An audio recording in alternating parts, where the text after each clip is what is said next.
राज्यात हिंदू हृदयसम्राट बाळासाहेब ठाकरे आपला दवाखाना आणि आरोग्यवर्धिनी केंद्र योजनेअंतर्गत सुरू असलेल्या दवाखान्यात फार्मसी पदवीधारकांच्या कमतरतेमुळे रुग्णांना औषधं देणं अडचणीचं ठरतंय. यापैकी अनेक दवाखाने बंद आहेत. याकडं आमदार सतेज पाटील यांच्यासह अन्य आमदारांनी विधान परिषदेत प्रश्न उपस्थित करून लक्ष वेधलं. ही योजना प्रत्यक्षात पूर्णपणे कार्यान्वित करण्यासाठी तसंच बंद दवाखाने पुन्हा सुरू करण्याच्या दृष्टीनं फार्मसी पदवीधारकांच्या रिक्त जागा भरण्याबाबत शासनानं कोणती कार्यवाही केली असे प्रश्न त्यांनी उपस्थित केले.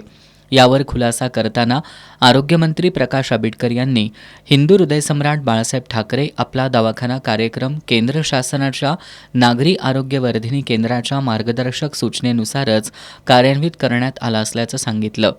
केंद्र शासनाच्या मार्गदर्शक सूचनांनुसार दोन्ही प्रकारच्या दवाखान्यांमध्ये फार्मसी पदवीधर किंवा पदवीधारक यांची पदं मंजूर नाहीत.